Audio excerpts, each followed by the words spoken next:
원래 17절까지가 합당한 본문 나눔입니다.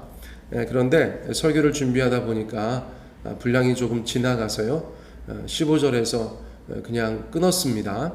여러분들께서 16절, 17절도 그냥 따로 한번 읽어보시면 좋겠다, 그런 생각이 듭니다. 요즘에 새벽 예배 뭐 다 가보진 않았지만 온라인 예배 같은 거 체크해 보면 여전히 설교하는 교회들이 많아요. 제가 여전히 설교하는 교회가 많다고 한 것은 그렇지 않은 교회들도 많기 때문입니다. 제가 굳이 시간도 많이 들고 또 목회자로서 여러 가지 힘든 설교를 선택하는 이유는 우리 교인들께서 어쨌거나 우리 새벽 예배 들어오셔서 말씀을 좀 잘 배우시면 좋겠다, 그런 생각이 있어서입니다. 주일 예배도 마찬가지지만 사실은 새벽 예배의 설교 분량이 훨씬 많거든요. 주일은 뭐 일주일에 한 번이고, 새벽 예배는 저희 교회 같은 경우는 일주일에 4번인데 그 설교의 양이 적지가 않습니다. 그러니까 여러분들께서 이 시간을 좀 잘 활용하시면 어쨌거나 많은 성경을 공부할 수 있는 그런 좋은 기회가 되실 것 같아요. 여러분, 제가 어쨌거나 설교를 이렇게 막 허투루 하지 않으니까요, 그 본문 말씀에 대한 이해가 여러분들께서 신경을 쓰시면 다른 교인들 또 다른 교회의 성도들과 비교했을 때 그렇게 일취월장 하실 줄 믿습니다. 여러분들 새로운 부분들 많이 깨닫고 계신 줄 믿어요. 제가 그렇게 생각하고 있습니다. 자, 야고보서 말씀을 다루고 있습니다. 야고보서, 이제 7월달 매일 성경이 야고보서더라고요. 제가 거기까지는 미리 체크를 못해서 본문이 좀 겹치게 됐는데 뭐 큰 상관없다 생각하고 제가 꼼꼼하게 다루고 있는 이 야고보서의 말씀, 여러분들이 새롭게 여러분들의 심령에, 여러분들의 삶의 신앙생활에 장착하시게 되기를 원합니다. 자, 오늘 본문도 1차적인 대상이 있습니다. 특정 대상들한테 주시는 그런 말씀이라고 할 수 있는데, 성경이 다 그렇듯이 그 사람들만을 위한 교훈은 아니에요. 모든 신자들에게 적용되는 그런 교훈, 그런 가르침이 있기 마련입니다. 자, 13절 제가 다시 한번 읽겠습니다. 들으라, 너희 중에 말하기를 오늘이나 내일이나 우리가 어떤 도시에 가서 거기서 1년을 머물며 장사하여 이익을 보리라 하는 자들아. 자, 당시 사업에 종사하던 사람들, 뭐 이런저런 도시나 나라들을 다니면서 장사하던 사람들, 또 무역하던 사람들, 그런 사람들에게 주시는 말씀으로 그렇게 비춰지고 있죠. 그런데 13절 정도의 내용이라면 사업하는 분들이나 장사하는 분들한테는 당시로서는 굉장히 자연스러워 보인다고 말씀드릴 수 있어요. 누구든 사업을 하는 자라면 오늘이나 내일이나, 그렇죠? 시간의 계획을 따라서 사업에 착수하고, 또 어떤 도시에서 장사나 무역을 할 것인지 그 장소를 정하고, 또 1년이든 얼마든 기간을 정하여서 그렇게 일하지 않겠습니까? 그리고 그러한 경제활동을 통해서 당연히 이익을 추구하는 것이 마땅하죠. 언뜻 이들의 말과 행동에는 어떠한 문제도 보이지가 않습니다. 그런데 이어지는 구절들에서는 주의 형제 야고보가 이렇게 말하는 자들에게 긍정적으로 반응하지 않는다는 것을 저희가 알 수가 있어요. 그러면 이게 도대체 어떤 면에서 문제가 될까? 오늘이나 내일이나 우리가 어떤 도시에 가서 거기서 1년을 머물며 장사하여 이익을 보리라, 이렇게 말하는 자들에게 어떤 교훈을, 어떤 경고를 주시려고 하는가, 저희가 궁금하지 않을 수가 없는 것입니다. 자, 그런데 일단 제가 문맥을 먼저 말씀드리면, 야고보서의 문맥에서 이 사람들은 하나님을 중심에 둔 사람들이 아니라는 것입니다. 하나님을 염두에 두거나 하나님을 삶 가운데 고려하지 않는 그런 사업하는 사람들을 이야기하고 있어요. 자, 오히려 자신들이 세상의 중심인 사람들입니다. 교회를 다니든 다니지 않든 어쨌거나 세상의 중심이 자기들이에요. 그래서 하나님 없이 계획하고 미래에 대해서 스스로 낙관하고 모든 것이 자신들의 의도대로 될 것이다 라고 확신하는 사람들에게 야고보서가 말씀하고 있는 것입니다. 자, 그렇게 생각을 하고 나서 13절을 보면 어감이 달라요. 오늘이나 내일이나 우리가 어떤 도시에 가서 거기서 1년을 머물며 장사해서 이익을 보게 될 것이다, 이렇게 말하는 것은 뉘앙스가 많이 다르다고 할 수가 있겠어요. 자, 이래서 본문의 배경을 저희가 알고 가는 것이, 또 알고 성경을 보는 것이 중요하다고 할 수가 있습니다. 자, 그런데 그러한 자들에게 주시는 교훈이 무엇입니까? 하나님을 염두에 두지 않고 하나님을 고려하지 않고 그렇게 자기 중심적으로, 자기 확신적으로 인생을 살아가는 자들에게 성경은 무엇라고 말씀하고 계신가요? 자, 14절 말씀입니다.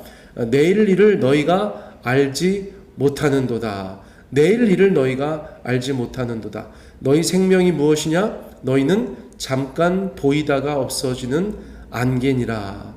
그렇게 말씀해 주셨어요. 자, 먼저 상반절 내일 일을 너희가 알지 못하는도다 라는 말에는 많은 의미가 담겨져 있습니다.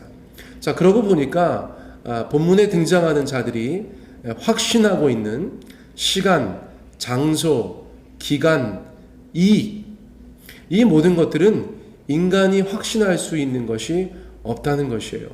자, 시간, 장소, 기간, 이익, 그 어느 것도 인간이 확신할 수가 없어요. 자, 사실 우리 모든 사람들은 이러한 면에 있어서 우리가 내일 일을 확신할 수 없다, 우리가 인생의 많은 것을 알지 못한다라는 것에 대해서 보충 설명이 필요 없다고 할 수가 있겠죠.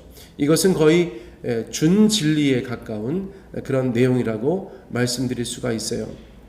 가까운 예를 들어서 제가 아는 어떤 분께서 어떤 사업을 하시겠다고 꼼꼼하게 계획을 세우셨고, 또 주변 사람들을 동원하셨고, 또 주변을 정리하셨어요.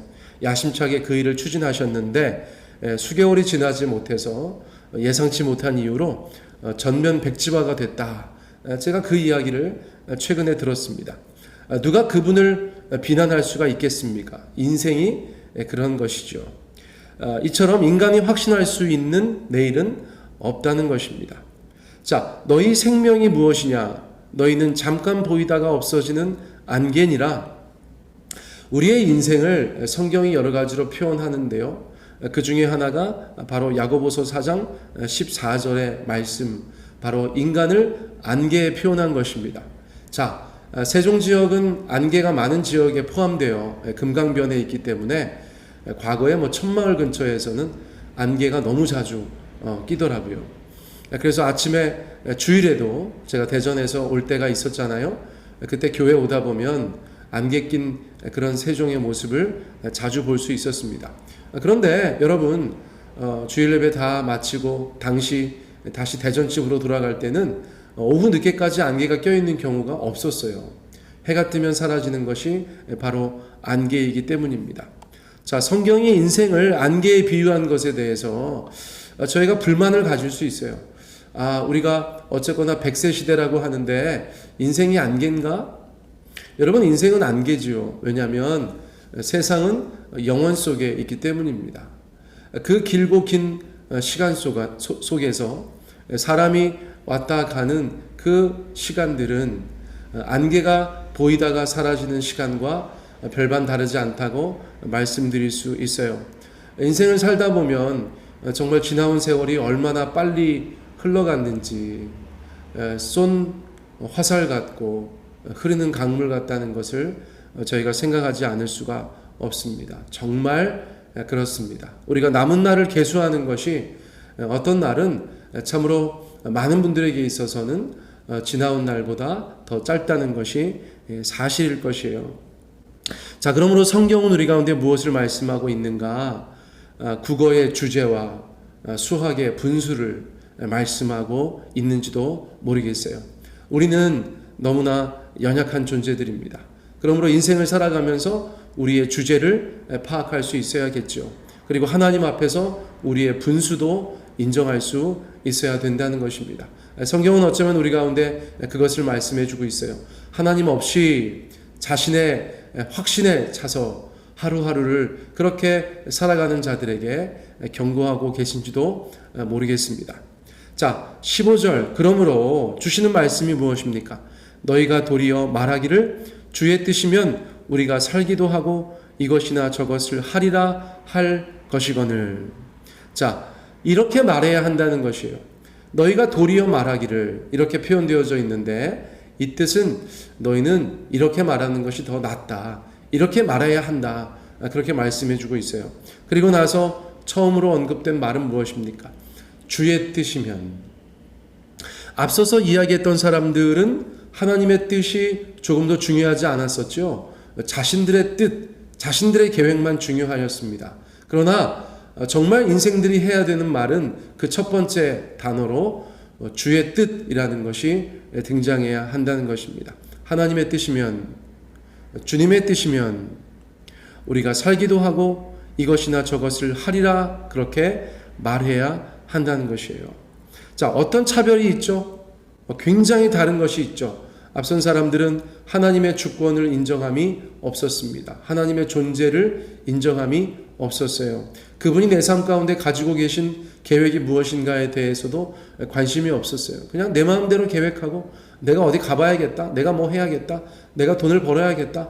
여러분 그렇게 사는 것하고 하나님의 뜻이 어디에 있을까? 주께서 나를 향하시는 뜻이 무엇일까? 그렇게 기도하면서 주께서 인도하시는 대로 말씀하시는 대로 하루하루 살아가며 주께서 허락하시면 살고 그렇지 않으면 우리가 하나님 나라에 갈 것이고 또 주께서 허락하시면 이것을 할 수 있겠고 주께서 허락하시면 저것을 할 것이다 라고 말하는 인생은 너무나 다르다는 것이에요. 여러분, 이 고백 안에는 하나님의 주권을 인정함이 있고 그리고 동시에 인간의 유한함을 고백하는 신앙도 있는 것입니다. 자, 우리가 그것을 분명히 기억해야 하겠어요. 사랑하는 성도 여러분, 오늘 우리는 어떤 마음으로 이 하루를 시작하였습니까? 여러분, 오늘 시작된 이 인생 가운데에는 하나님이 계십니까? 하나님의 뜻이 중요하게 존중받고 있습니까? 하나님께서 원하시면 우리가 살기도 하고 하나님께서 계획하신 것이면 이것이나 저것을 할 것이다 라고 하는 그런 고백이 우리 가운데 있습니까? 아니면 그냥 내 뜻대로 내 마음대로 주님 앞에 그렇게 시간들을 계획하시고 확신하시고 그렇게 안개 같은 인생을 오늘도 살아가십니까? 여러분, 이 둘 중에서 우리가 좋은 쪽을 반드시 택하여야 되는 줄 믿습니다. 이 시간 우리가 그러므로 이 말씀 붙잡고 우리 주님 앞에 한 차례 기도드렸으면 좋겠어요.